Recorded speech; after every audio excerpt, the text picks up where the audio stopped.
Electricidad básica. Segunda parte. Introducción a la resistencia eléctrica. Contenidos. Resistencia eléctrica. Pérdida de potencial por efecto de la resistencia.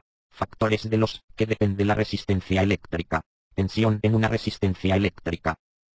En una tubería de agua, los obstáculos que el caudal se encuentra por el camino, ejercen una oposición o resistencia al paso del flujo de agua, que se manifiesta en una pérdida de presión. De manera similar, en nuestra analogía eléctrica, cualquier material presenta una oposición al paso de la corriente. Si una corriente eléctrica lo atraviesa es a costa de perder contenido energético, lo que ya sabemos que se manifestará en una pérdida de potencial. Esta oposición se llama resistencia y se mide en ohmios, cuyo símbolo es la letra griega omega. Cualquier componente eléctrico tiene una componente de resistencia interna que se opone al paso de la corriente, y que hace que al ser atravesado por una intensidad del potencial disminuya. Así, por ejemplo, cuando un caudal atraviesa un componente, por ejemplo una llave de paso, o cualquier otro, pierde presión. De tal forma que en la entrada E hay más presión que en la salida S. Análogamente, cuando una corriente atraviesa una resistencia, por ejemplo la de una bombilla, la de una plancha, la de una cocina, o la de cualquier otro dispositivo, pierde potencial.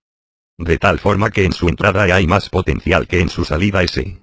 El valor de la resistencia de cualquier dispositivo es una constante de fabricación.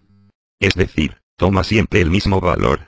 Depende de la mejor o peor conductividad del material conductor del circuito, de la longitud del camino de la corriente, y de la sección del mismo. A peor conductividad, mayor longitud, o menor sección del camino, mayor valor de la resistencia. Únicamente cambia con la temperatura cuando hay grandes calentamientos, por lo que su valor se suele referir a su valor en frío. Es decir, con el aparato desconectado.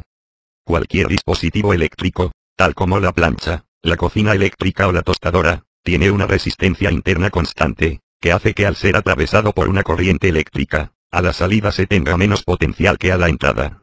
Ya hemos comentado que cuando una corriente atraviesa una resistencia, por ejemplo la de una bombilla, pierde potencial de tal forma que en la entrada E hay más potencial que en la salida S.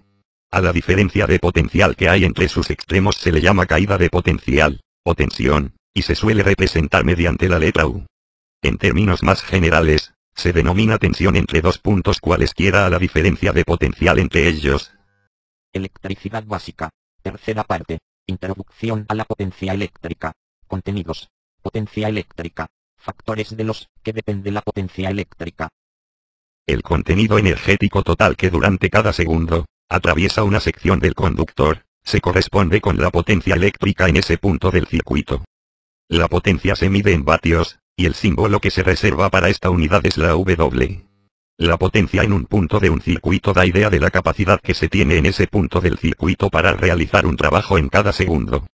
Es decir, proporciona una idea de la riqueza energética de la que durante cada segundo se dispone en ese punto del circuito. Para aumentar el flujo energético total, en una sección de un circuito, existen dos posibilidades. Primera, aumentar el potencial en dicha sección.